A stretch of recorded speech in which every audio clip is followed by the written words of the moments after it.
హల్లెలూయా, హల్లెలూయా, హల్లెలూయా. దేవుని గణనామానికి స్తోత్రం. కూడి వచ్చిన మీ అందరికి నా వందనాలు. దేవుని వాక్యాన్ని మనం చదువుకుందాము.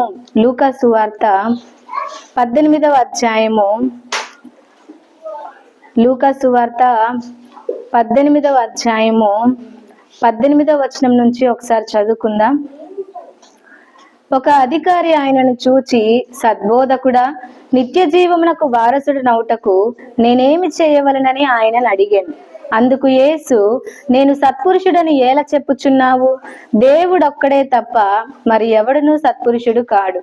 వ్యభిచరింపవద్దు, నరహత్య చేయవద్దు, దొంగిలవద్దు, అబద్ధ సాక్ష్యము పలుకవద్దు, నీ తల్లిదండ్రులను సన్మానింపుము అను ఆజ్ఞలను ఎరుగుదువు గదా అని అతనితో చెప్పాను. అందుకతడు బాల్యము నుండి వీటన్నిటిని అనుసరించుచునే ఉన్నాను అనేను. దేవుని నామానికి స్తోత్రం. హల్లెలూయా. ఇక్కడ మరి ఒక రోజున యేసయ్య దగ్గరికి ఒక అధికారి వచ్చాడు. ఒక యవన అధికారి వచ్చాడు, యవనస్తుడు వచ్చి దేవుణ్ణి ఏం అడుగుతున్నాడంటే, ప్రభువా, నిత్య జీవం పొందాలి అంటే, పరలోకానికి వెళ్ళాలంటే నేనేం చేయాలి? పరలోక రాజ్యంలో నేను ప్రవేశించాలి అంటే నేనేం చేయాలి అని అడిగాడు. అడిగినప్పుడు దేవుడు ఏం చెప్తున్నాడంటే, మరి సత్పురుషుడా అని నన్ను అంటున్నావేంటి? దేవుడు తప్ప ఎవరు సత్పురుషుడు కాదు అని చెప్పాడు. దేవుడు తప్ప సత్పురుషుడు ఎవరు లేరు అని అంటే, ఇప్పుడు ఆయన దేవుడు కాదా అంటే దేవుడే. కానీ మన కోసం ఆయన ఎలా వచ్చాడు ఈ లోకానికి?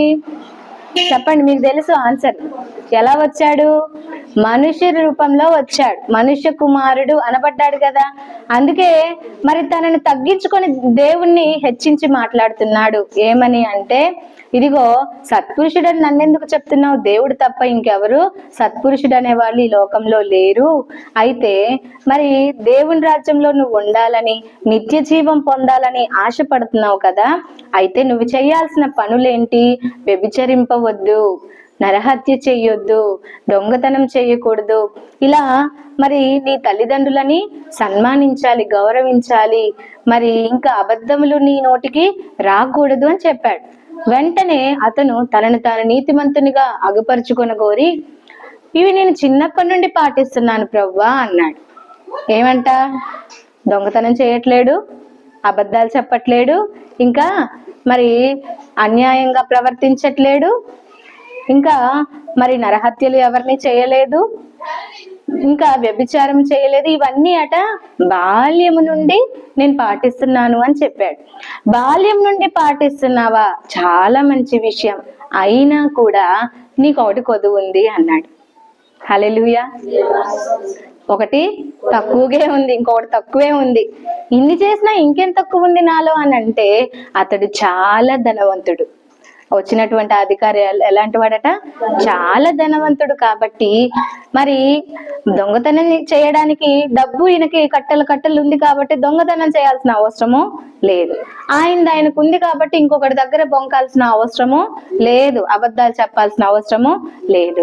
నరహత్య చేయడానికి ఈయనకు ఉన్నదాన్ని చూసుకోవడమే సరిపోతుంది. ఇంకొకరి మీద శత్రుత్వానికి పోవాల్సినంత అవసరం కూడా ఆయనకి లేదు. కాబట్టి వ్యభిచారము లేదు, దొంగతనము లేదు, నరహత్య లేదు, అబద్ధాలు పలకట్లేదు, తల్లిదండ్రులు కూడా బాగా చూసుకుంటున్నాడు. ఇవన్నీ కూడా అతనికి ఉన్న సమృద్ధి నుండి చేయగలుగుతున్నాడు. అతనే గనక పేదరికంలో ఉంటే ఇవన్నీ చేసేవాడో లేదో తెలియదు. అందుకే దేవుడు అంటున్నాడు, ఇంకా నీకొకటి కొదువుగా ఉంది అన్నప్పుడు, ఇంకేం కొదువుగా ఉంది అని దేవుడు అడిగి మరి ఆయన దేవుణ్ణి అడుగుతా ఉన్నాడు, ఇంకేంటి నాకు కొదువా అని అంటే, దేవుడు చెప్తున్నాడు, నీకున్న ఆస్తిని మొత్తం కూడా నువ్వు అమ్మేసి అదంతా వెళ్ళి బీదలకి ఇచ్చే అన్నాడు. హల్లెలూయా. ముందు దేవుని దగ్గర మంచోడని పేరు వాంచాడు, నీతిమంతుడని పేరు పడ్డాడు. నా చిన్నప్పటి నుండి దేవుని ఆజ్ఞలన్నీ పాటిస్తున్నాను అని చెప్పాడు. ఇప్పుడు దేవుడు ఏం చెప్పాడు? మరి ఆజ్ఞలన్నిటినీ కూడా పాటిస్తున్నావు కదా, అయితే నీ కాడున్న ధనాన్నంతా కూడా నువ్వేం చేయాలి? అమ్మేసి ఎవరికి ఇవ్వాలి? బీదలకి ఇవ్వు, నీకంటే దీన స్థితిలో ఉన్న వాళ్ళకి దయచేయి అన్నప్పుడు అది చేయలేకపోయాడు.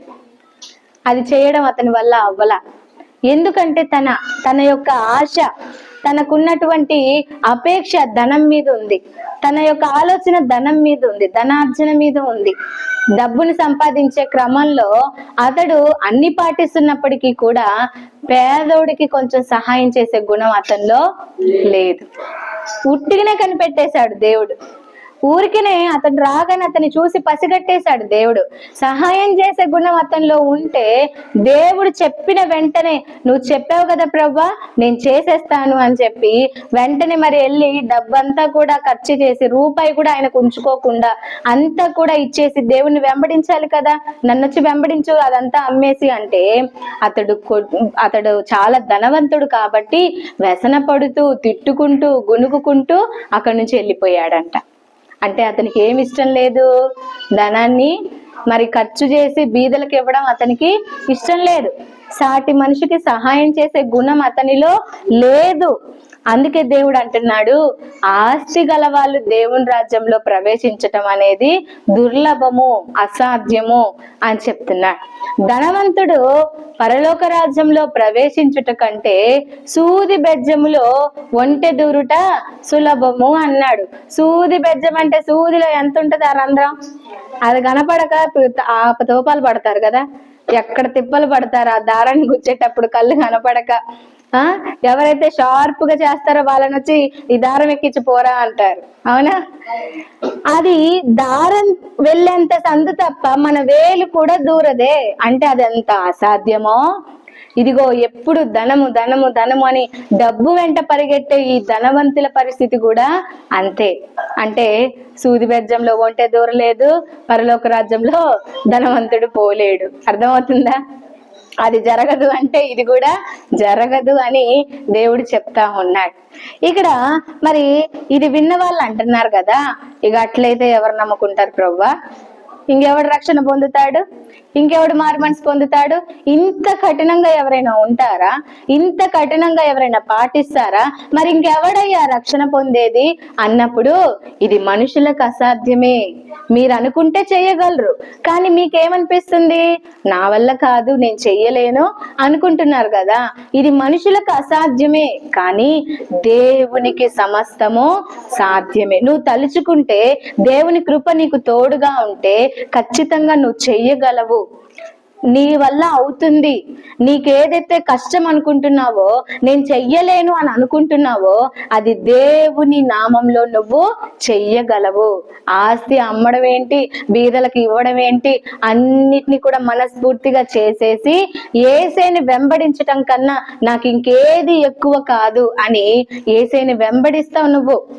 కానీ నీ ఆశ, నీ అపేక్ష, నీ కోరిక ధనం మీద ఎప్పుడైతే ఉందో దేవుణ్ణి వెంబడించే ఆలోచనే నీకు రాదు. కాబట్టి దేవుడు అన్నాడు, ఆస్తి గల వాళ్ళు దేవుని రాజ్యంలో ప్రవేశించటం అనేది అసాధ్యము అని చెప్పారు.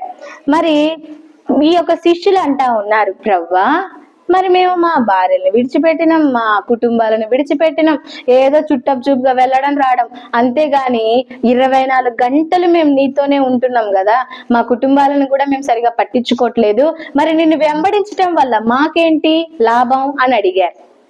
మరి అన్ని విడిచిపెట్టి మిమ్మల్ని వెంబడిస్తున్నాం కదా అన్నప్పుడు దేవుడు అంటున్నాడు, దేవుని రాజ్యం నిమిత్తము ఒక భార్యనైనా, ఒక భర్తనైనా, తన అన్నదమ్ములనైనా, అక్క చెల్లెలనైనా, ఇదిగో తన ఇంటినైనా, తన ఊరినైనా, ఏదైతే తన పిల్లలనైనా విడిచిపెట్టి నన్ను ఎవడైతే వెంబడిస్తాడో అతనికి ఫలం రాకుండా నేను ఉంచుతానా? ఖచ్చితంగా అతడు ఈ లోక పరంగా మరి ఎంత రెట్లు అంటే పరమందు నిత్య జీవము పొందకపోడు. ఈ లోకంలో కూడా ఆశీర్వదింపబడతాడు, పరలోకంలో కూడా ఆశీర్వదింపబడతాడు. అతనికి ఖచ్చితంగా పరలోక రాజ్యంలో ప్రవేశం ఉంటది, నిత్య జీవాన్ని అతడు పొందుకుంటాడని నిశ్చయముగా చెప్తున్నాను అంటున్నాడు దేవుడు. ఖచ్చితంగా చెప్తున్నాను నేను, ఇది ఖచ్చితంగా జరుగుతుంది. ఈ లోక పరంగా దీవించబడతాడు. దేవుని కోసం నువ్వేదైతే నష్టపరుచుకుంటున్నావో, దేవుని కోసం నీకు అది నష్టం అనిపించినా దాన్ని నువ్వు దేవుని కోసం వదులుకుంటున్నావో, అదొక బంధమైనా, అదొక వ్యసనమైనా, అదొక నీకు ఇష్టమైనదైనా, నీకు ఇష్టమైన వ్యక్తి అయినా నిన్ను దేవుని నుంచి దూరం చేస్తుంది అని నీకు అనిపిస్తే, దేవుని కోసం అది నీకు నష్టమైనా కూడా నువ్వు వదులుకున్నట్లయితే ఈ లోక పరంగా దేవుడు నిన్ను దీవిస్తాడు, పరలోక రాజ్యంలో కూడా నీకేం అనుగ్రహిస్తానని దేవుడు మాటిస్తున్నాడు? నిత్య జీవం. చెప్పండి, అందరు మాట్లాడండి. ఏమంట? నిత్య జీవాన్ని దేవుడు నిశ్చయముగా అనుగ్రహిస్తాను అని దేవుడు చెప్తున్నాడు. ఇదిగో మీరు నన్ను వెంబడించటం వల్ల మీకు నేను నిత్య జీవాన్ని ఇస్తానని చెప్పాడు. ఇప్పుడు ఆ ధనవంతుడైతే అలా చేశాడు కదా. నెక్స్ట్ అధ్యాయంలో మీరు చదివితే మనకు అక్కడ ఒక వ్యక్తి కనిపిస్తాడు. ఆయన పేరే పొట్టివాడైన జక్కయ్య. చెప్పండి, మరుగుజ్జులాగా ఉంటాడేమో, చాలా పొట్టివాడు. మరి మామూలు మనుషులలో చూస్తే చాలా చిన్నగా ఉంటాడు. అతను చాలా ధనవంతుడు, అతను కూడా చాలా ఆస్తిపాస్తులు కలిగినటువంటి వాడు. ఆయన జీవితంలో జరిగిన పరిస్థితి ఏంటంటే, ఇదిగో మరి ఆ యొక్క జక్కయ్య ఆస్తిపరుడు అందరికీ కూడా వడ్డీలకు ఇచ్చేవాడు డబ్బులు. వడ్డీలకు ఇస్తుంటారు కదా డబ్బులు, అట్లా ఇస్తా ఉండేవాడు, వడ్డీ వ్యాపారస్తుడిలాగా. మరి ఈ యొక్క జక్కయ్య ఒకరోజు యేసయ్య వస్తున్నాడనే ఇన్ఫర్మేషన్ తెలిసింది. వెంటనే మరి నేను అందరిలో ఉంటే పొట్టోని కదా, యేసయ్య నాకు కనిపించాడు కాబట్టి ఆయన వచ్చే దారి గుండా మరి నేను వెళ్ళి ఒక చెట్టు ఎక్కుతాను. అప్పుడు మరి ఆయనను చూసి నేనేం చేస్తానంటే పైనుంచి ఆయనతో మరి ఇంటరాక్ట్ అవ్వచ్చు, పైనుంచి నేను ఆయన మొహాన్ని చూడొచ్చు అని అనుకున్నాడు. అప్పుడు మరి జక్కయ్య మేడి చెట్టు ఎక్కి చూస్తా ఉన్నాడు. ఈలోపు యేసయ్య దగ్గరగా వచ్చి ఆ చెట్టు దాకా రాగానే వెంటనే పైకి చూసి జక్కయ్య కిందకి దిగిరా అన్నాడు. హల్లెలూయా. జక్కయ్య ఏమనుకున్నాడు? జస్ట్ యేసయ్యని చూస్తే చాలు అనుకున్నాడు. కానీ యేసయ్య ఏం చేశాడు? జక్కయ్య మనసులో ఉన్న కోరికను చూసి, జక్కయ్య కిందకి దిగిరా, ఈ రోజు నీ ఇంటికి రక్షణ వచ్చింది అన్నాడు. ఆ మాట అనడమే, కనీసం మనం ఇందాకలా చూసిన ఆ యవనసుడైన అధికారికి చెప్పినట్టు నీ డబ్బంతా అమ్మేసి బీదలకు ఇవ్వు అని జక్కయ్యకి దేవుడు ఏం చెప్పలా. ఏమన్నాడు? జక్కయ్య కిందకి దిగిరా, నేడు నీ ఇంటికి ఏమొచ్చింది? రక్షణ వచ్చింది అన్నాడు. అంతకన్నా దేవుడు ఏం మాట్లాడలా, అంతకన్నా ఒక్క మాట కూడా ఎక్స్ట్రా చెప్పల.